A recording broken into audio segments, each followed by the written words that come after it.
Graça e paz, abençoados. Estamos aqui com um tema que diz os dois vasos. O tema é os dois vasos. Vamos estar falando sobre o tema aonde apresenta os dois vasos, Jacó e Esaú. Abençoados, em Romanos 9, 19 ao 22, se formos pegar de forma literal, iremos entender que Deus escolhe para a salvação e para a perdição. Mas se analisarmos, vemos que se trata de vasos de serventia e utilidade, onde no final, sim, o que não tivesse serventia seria destruído. Vamos lá em Romanos 9, da onde se tira o entendimento da escolha de Deus, de uma acepção. Isso é pregar um Deus de acepção, e Deus não faz acepção de pessoa, nunca fez. Deus nunca fez acepção. Diz aqui, Romanos 9, do 19 até o 22. Diz assim: dir-me-ás então, por que se queixa ele ainda? Porquanto tem resistido à sua vontade? Mas, ó homem, quem és tu que replicas? Porventura, a coisa formada dirá ao que formou, por que me fizeste assim? Ou não tem o olheiro poder sobre o barro, para da mesma massa fazer um vaso para a honra e outro para a desonra? Que direis, se Deus, querendo mostrar a sua ira e dar a conhecer o seu poder, suportou com muita paciência os vasos de ira preparados para a perdição? Então, observe bem, amados e abençoados. Aqui está sendo pautado dois assuntos, acerca do vaso e acerca dos filhos da ira, daqueles que seriam desobedientes ao Pai e sofreriam o juízo. Então está sendo pautado dois assuntos. Esse assunto de vaso não está relacionado com filhos da ira. Preste atenção. Vaso, Jacó e Esaú é um exemplo de vaso de utilidade. Quando você falar em vaso ou pensar em vaso, lembra que ele é um recipiente de utilidade. Então, passamos a entender que Jacó e Esaú, um Deus tinha propósito e o outro não. Como Jacó, Deus tinha um propósito de utilidade, Jacó foi conhecido por Paulo como um vaso de honra. Paulo entendeu por Deus que Jacó foi um vaso de utilidade, de honra, aonde Deus iria trabalhar, usar, cumprir o seu propósito. E Esaú também era um vaso, saiu da mesma matéria, do mesmo lugar, do mesmo útero, mas era um vaso de desonra. Ele não tinha utilidade para propósito. Mas os dois não tinham a mesma característica de ser vaso? Sim. É isto que nós temos que entender. Deus aqui não faz escolha como muitos pegam no sentido literal e interpretam a letra, e quando a letra, ela mata. O entendimento da letra cria confusão. Mas quando você pega o espírito da palavra, você lê o texto sobre o contexto, você passa a entender o texto todo e o contexto do texto, então você vai entender pelo espírito que aqui Deus está falando de propósito, desígnio de Deus, de usar, de trabalhar por meio de Jacó e gerar um povo israelita. Tanto que o próprio Deus mudou o nome de Jacó para Israel. Você está entendendo, amados e abençoados? Então, não é nada desse equívoco, desse engano no coração, na mente de pessoas que ensinam e até recebem esta palavra como se Deus escolhesse um e rejeitasse o outro já no ventre da mãe. De mal me quer, bem me quer. Deus escolheu sim, para propósito. Para propósito, Deus escolhe sim. Até hoje, Deus escolhe sim para propósito. Para cumprir o propósito dele. Ele escolhe até no ventre, até hoje. Mas para eleição, a salvação de salvo e não salvo, eleito e não eleito, isto é um perfeito equívoco de entendimento. É você apresentar um Deus bipolar que ora está bem e abençoa, e ora está mal e amaldiçoa. Ora escolhe um, olha um de cara feia e ora olha o outro de cara boa. Um Deus bipolar, um Deus de acepção. E nós, o canal Luzes da Graça, nós não concordamos com esses ensinos. Porque se estamos em graça, temos que buscar a verdade de forma profunda. E não podemos aceitar qualquer coisa que é oferecido aí pela internet.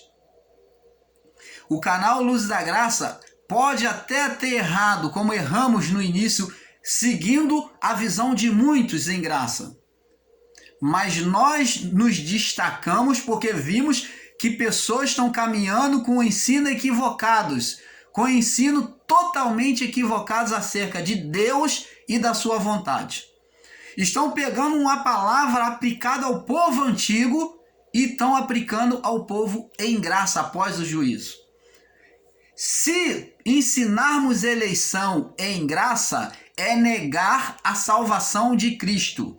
É dizer que os espíritos não foram tirados da prisão, que a palavra que Cristo disse está consumado, que é reparado, é tudo em vão, é mentira. É você desfazer toda a obra de Cristo. O primeiro princípio que nós temos que ter para entendermos de que esta eleição ensinada em graça é equivocada, é que o propósito de Cristo foi tirar a condenação do espírito da humanidade, da criação, que não poderia continuar mais naquela condição porque não tinha uma comunhão acessível a Deus. Estava debaixo do pecado, debaixo da carne, do governo da carne. Então Deus, desejando trazer de volta aquilo que era seu, que se perdeu, né? Como Jesus disse, ele veio resgatar aquilo que se perdeu, foi achado. Então quem achou? Foi achado em Cristo. Então ele veio resgatar aquilo que se perdeu, quando fala das dracmas, das parábolas do talento. Então ele veio e achou, ele buscou aquilo que se perdeu, a criação lá em Adão, que se perdeu. Cristo veio reparar. Se ele veio fazer reparação, tirar a condenação do espírito sobre a carne, sobre a vida do corpo, então, se nós dissermos que ainda existe eleitos, pessoa que tem um espírito e outra não tem espírito, se ensinarmos isso, é negligenciar e dizer que o sacrifício de Cristo foi imperfeito e ele não tirou todos os espíritos da condenação. E que aqueles que agora que vêm depois do juízo vão voltar em condenação de novo. Então, dizendo isto, você está ensinando que Cristo vai ter que vir de novo morrer na cruz para resgatar agora esse montão de gente que vive na carnalidade. Ué, por quê? Se ele veio resgatar e tirar a condenação, então a carnalidade continua. Então, ele vai ter que voltar de novo e morrer na cruz de novo, tirar a condenação. Ou tirou a condenação de morte espiritual, ou não tirou. Se tirou, todos estão de maneira iguais diante de Deus, como filhos do Pai. Se tirou a condenação, todos estão de igual. condição espiritual. A condição espiritual é todos, igual a todos. Se não for isso, então Cristo vai ter que voltar e morrer de novo na cruz. O sacrifício foi imperfeito, ou foi falho, ou foi apenas por um tempo. Foi duradouro. Mas Paulo explica que ele exerceu o sacerdote uma vez para sempre. Não existe mais sacerdócio. Ele exerceu uma vez para sempre. Ele remiu uma vez para sempre. Não há condenação. Ah, mas irmão Paulo, mas então como é que o apóstolo Paulo diz que nenhuma condenação há para os que estão em Cristo Jesus, que não andam segundo a carne? Verdade, mas segundo o Espírito. Verdade, isso ele fala para aquele povo da sua época, do período antes do juízo. Ele estava dizendo para aquele povo e não para nós. Ele falou, nenhuma condenação há para os que estão em Cristo Jesus. Então, falando, vocês que estão, quem estiver em Cristo Jesus não tem condenação. Mas quem não tiver, vai sofrer o juízo. E nós? O juízo já passou. Não existe mais juízo. Você sabe o que é novo céu e nova terra? Somos nós. É a visão de Cristo em relação à sua criação. Uma nova criação, um olhar agora, uma obra totalmente refeita por Cristo, espiritual, aonde Deus não vê condenação. Por isso que é dito novo céu e nova terra. Por que é novo? Porque não há aquela condenação do mundo antigo, de Adão até o juízo. Você está entendendo, amado? Então, é com essa mente iluminada que temos que entender que não há eleito, não há condenação, todos têm o Espírito de Deus está em todos nós. Jesus falou, olha, acerca do reino, falou para os saduceus, que queriam saber quando seria o reino dele, quando viria o reino, quando seria que iria acontecer, qual o sinal da vinda e do reino dele. Ele falou, olha, o reino dos céus não será visto com a aparência dos olhos, não será visto com a aparência dos olhos, a minha vinda, é isso que ele está dizendo, a vinda do meu reino, ou a minha vinda, não vai acontecer vindo, olhando os anjos vir, os céus se abrindo, nada disso. Não será visto com a aparência dos olhos. Vocês não vão dizer, lá, ele está vindo ali, ele ali, ou ele está vindo lá. Não. O reino de Deus estará dentro de vós. O reino de Deus está dentro de cada um de vocês. Então, você vê que a criação do reino, que é o novo céu, a nova terra, é um reino, uma criação, está dentro de nós. Lucas capítulo 17, se eu não me engano, do 20, Lucas 17, vamos ver aqui, Lucas 17, do 20 ao 21, diz assim, interrogado pelos fariseus sobre quando havia de vir o reino de Deus, ou a vinda do Senhor Jesus, você que espera ele voltar, né? Respondeu e disse, o reino de Deus não vem com aparência exterior, ou dos olhos, com aparência dos olhos, ou física, nem vocês poderão olhar e dizer, olha, vocês não vão enxergar ele. É por isso que não acreditam na volta de Jesus que já veio, porque ele é invisível, o reino é invisível dentro de nós. Jesus já veio e o reino está dentro de nós. Então, por ser invisível, diz aqui, nem dirão, porque ele vai estar invisível, nem dirão, ele está aqui, ou ele está ali. Por quê? Ele está invisível, está dentro de vós. Dá um glória a Deus aí por essa iluminação. Então, abençoados, como que existe eleito, como que existe vinda de Jesus, como que existe filho da salvação e filho da perdição, vaso de ira, vaso de ira, vaso de... Não sei nem mais o que dizer para tanto equívoco. Então, vamos ver lá, se é para falar de vaso, vamos ver por que Paulo usou a palavra vaso. Olha o que despertou em Paulo de usar a palavra para Esaú e Jacó como vaso. Vamos lá no livro de Jeremias, capítulo 18. Jeremias, ele pegou esta visão de Jeremias. Jeremias, capítulo 18, do verso 1 ao 6, diz assim: a palavra do Senhor veio a Jeremias dizendo, olha, Paulo era conhecedor de toda a escritura, de toda a lei, e disse, verso 2, levanta-te, desce à casa do oleiro, oleiro é o que faz o vaso, e lá te farei ouvir as minhas palavras. Desci à casa do oleiro, e eis que estava fazendo a sua obra sobre as rodas.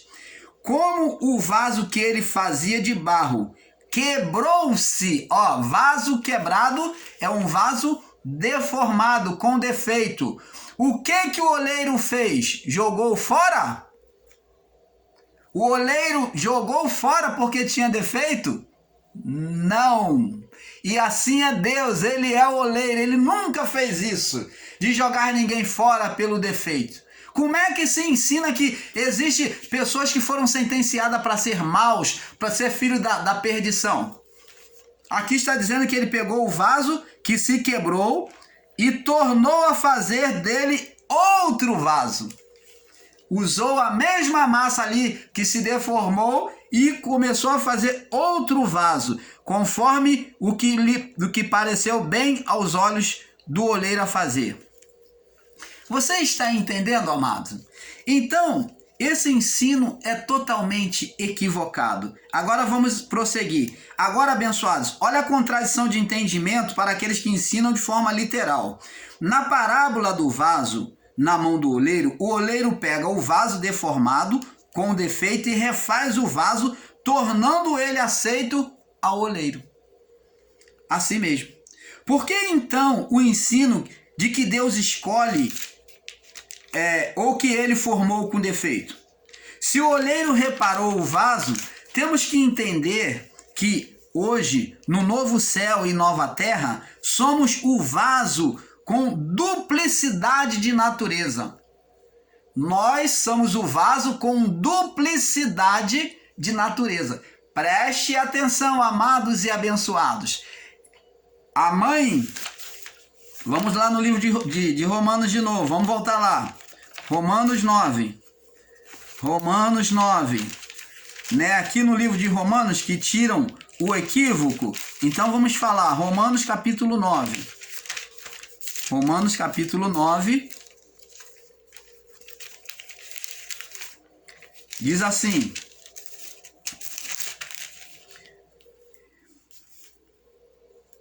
então, abençoados, Rebeca, a mãe de Jacó e Esaú, carregava duas crianças no seu ventre. Hoje nós temos também como Rebeca duplicidade, carregando duas naturezas em nós, a carnal, que luta contra Deus, e a espiritual, que é a divina, que habita no nosso espírito. Deus não habita em carne. Esse entendimento de que somos templo de Deus não é verdade. Quem é templo de Deus é o nosso espírito. Que o espírito, o corpo é templo do espírito humano, mas o templo de Deus é o espírito. Deus não habita em carne. Você está entendendo? Então o corpo, ele não é templo de Deus. Ele é templo do nosso espírito. O nosso espírito mora neste corpo. Mas e o Espírito Santo? Mora no nosso espírito.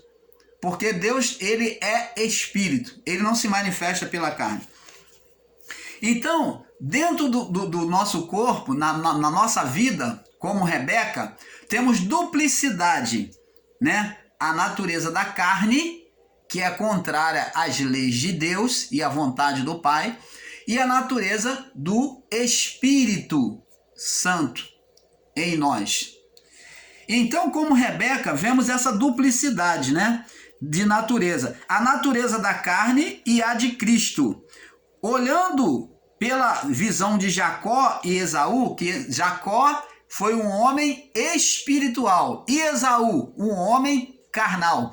Tanto que vendeu a sua primogenitura por causa de comida. Ele desprezou aquilo que era espiritual. Então, quem é que despreza as coisas espirituais? A carne. A carne faz desprezar as coisas espirituais, que tem a representação de Esaú em nós. Ela é a representação de Esaú em nós. E qual é a representação de Jacó, irmão Paulo? É o Espírito. O nosso Espírito, onde Deus habita, o Espírito Santo em nós, então tem a representação de Jacó. É aquele que se arrepende dos seus erros, da sua conduta e agora quer ouvir a Deus e chega a fazer um voto com Deus, de ser fiel a Deus, porque agora ele vê a Deus naquela visão da escada e ele entrega o seu coração a Deus. Então, esse é que pertence a Deus, o espírito humano. E o Espírito Santo habita nele. Olhando pela visão de Jacó e Esaú, podemos entender que em nós temos estas duas naturezas, onde uma é aceita, que é abraçada por Deus, que é o Espírito, e a outra foi desprezada. A outra foi desprezada. Quem? A carne. É o vaso de desonra. Qual o vaso de desonra em nós? A carne. A palavra diz lá no livro de Romanos que a carne para nada presta, ela é inimiga de Deus. Vamos ver aqui, Romanos 8. Porque a inclinação, 8:6, porque a inclinação da carne é morte, mas a inclinação do espírito é vida e paz. Porque a inclinação da carne é inimizade contra Deus, pois não é sujeita à lei de Deus e nem em verdade o pode ser. Você está vendo? Então, a natureza da carne é o quê? É o vaso de desonra. Então vemos em nós dois vasos, o vaso de honra e o vaso de desonra, que é a carne e o vaso de honra, o espírito. Temos como Rebeca duas naturezas brigando dentro de nós, como Jacó e Esaú. Você lembra que no ventre da mãe da Rebeca, Jacó lutava com Esaú, os dois, eles lutavam, havia uma reviravolta no seu ventre. Então, e Jacó saiu segurando no calcanhar de Esaú. Então, essa luta da carne contra o espírito é dita por Paulo lá no livro de Gálatas. Vamos ver aqui, Gálatas, para nós irmos terminando. Gálatas, no capítulo 6,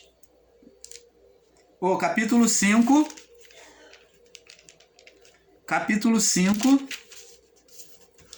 no verso do 16 ao 23, diz assim: digo, porém, andai em espírito e não cumprireis as concupiscências da carne, porque a carne luta contra o espírito e o espírito contra a carne. Tá vendo? Jacó e Esaú em nós, vaso de honra e vaso de desonra. Então, estes se opõem um ao outro para que não façais as coisas que quereis. Então você tá vendo? Essa luta existe dentro de nós. Agora, vamos ver aqui em Romanos 8. Olha o que Paulo diz aqui, Romanos capítulo 8.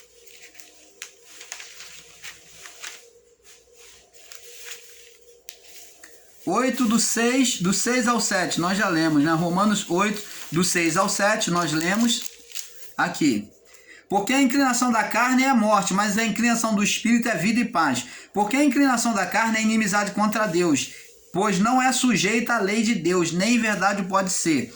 Agora Romanos 8, 14. no verso 14, diz assim: porque todos os que são guiados pelo Espírito, esses são filhos de Deus. Quando é que nos deixamos, Paulo está dizendo, para aquela época que os que eram guiados pelo Espírito seriam filhos de Deus. E hoje, após o juízo, tirado a condenação, todos são filhos. Agora, amados, nós vemos que vaso de honra e vaso de desonra, Jacó e Esaú em nós lutando, como vimos em Gálatas do 5, do 16 ao 23, né? Que o espírito luta contra a carne contra o espírito. Então você vê que assim como Jacó e Esaú lutava, Jacó representando o espírito e Esaú representando a natureza carnal. Então, maravilha, não é, abençoado? Vemos a retratação que Paulo já havia acontecido de forma física e humana no passado. Agora estaria acontecendo na forma espiritual.